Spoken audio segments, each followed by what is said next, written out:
परम शांति। अभी मैं बताने जा रहा हूं कि जो पैरालिसिस होता है वो कैसे होता है, किसके द्वारा होता है। क्या सूक्ष्म शरीर में या कारण शरीर में रिकॉर्ड पड़ा है उसके द्वारा होता है या उसका कारण कहीं और है। जो पैरालिसिस है उसका कारण सूक्ष्म जगत वाली आत्मा है। सूक्ष्म जगत वाली आत्माएं जो कहीं ना कहीं कर्म बंधन से या नेगेटिव आत्माएं जो हैं कहीं ना कहीं कनेक्टेड होती हैं मनुष्य को, साकारी मनुष्य को।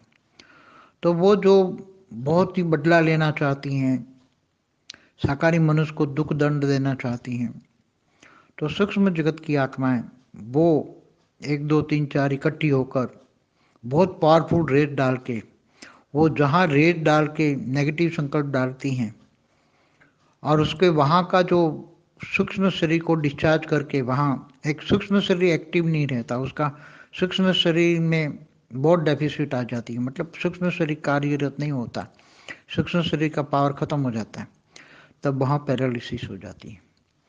इसलिए पैरालिसिस कोई साधारण बात नहीं है। अचानक जो होती हैं वो केवल इतनी स्पीड में हो जाती हैं क्योंकि वो सूक्ष्म जगत की नेगेटिव आत्माओं के कारण, उनकी रेज मानने के कारण सूक्ष्म जगत में ऐसी आत्माएं बहुत बैठी हैं, मगर कर्म बंधन से ही होता है। ऐसे कोई आत्मा किसी को कुछ रेज नहीं मार सकती। अगर कोई रेज मारना चाहे सूक्ष्म जगत में, अगर कोई रेज मार के ऐसा करना चाहे कि उसके सूक्ष्म शरीर को डिफेक्ट करना चाहे, मगर उसको तुरंत बचाने वाली कोई ना कोई आत्मा आ जाएगी और उसको नहीं करने देगी। इसलिए कर्म बंधन से ही एक बहुत ही खतरनाक है ये बात, बहुत ही खतरनाक रोग है। उसको मिटाना धीरे धीरे सूक्ष्म शरीर में जब पावर आएगा, सूक्ष्म शरीर में जब पावर आएगा तब स्थूल शरीर में पावर आएगा, क्योंकि ये पैरालिसिस रोग कारण शरीर में रिकॉर्डेड नहीं होता। जैसे कई बच्चे हैंडीकैप्ड पैदा होते थे, क्यों होते हैं? क्योंकि इसके आसपास जब माँ गर्भवती बनती है, आत्मा कोई प्रवेश कर जाती हैं, तो उसके आसपास जो जन्म लेने के लिए बहुत उत्सुक आत्माएं होती हैं और वो जो उसमें प्रवेश नहीं कर पाती है, कंपटीशन होता है। तब जो बाहर एक आत्मा ने प्रवेश कर लिया, फिर बाद में कई आत्माएं बाहर है और वो उनसे बदला लेना चाहती हैं, तो वो घर में प्रवेश किए हुए बच्चे पर रेज मार के उसको सूक्ष्म शरीर को डैमेज करके वो बच्चे को नुकसान कर सकती हैं। क्योंकि ये तो एक्सरे जैसी बात है, रेज मार के सूक्ष्म शरीर को नुकसान पहुंचाना है, वो तो भूत प्रेत योनि वालों को आम बात है, कोई बड़ी बात नहीं है।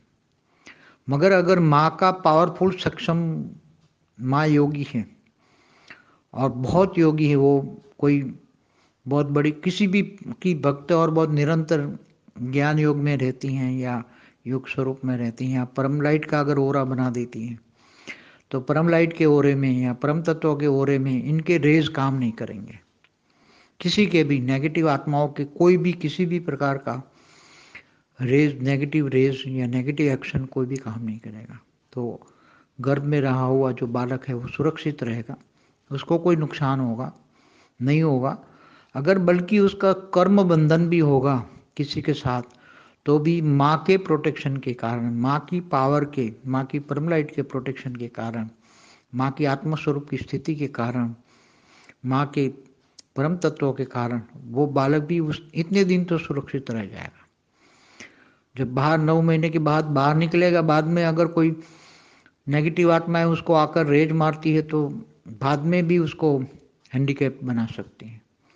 बच्चा अच्छा होता है, मगर बाद में 2 4 दिन के बाद, 5 दिन के बाद, 10 दिन के बाद ऐसी नेगेटिव आत्माएं आकर उसको रेज मारती है, तब माँ नहीं बचा सकती, क्योंकि माँ के गर्भ से बाहर है, माँ के ओरा से बाहर है, माँ के आवरण से बाहर है।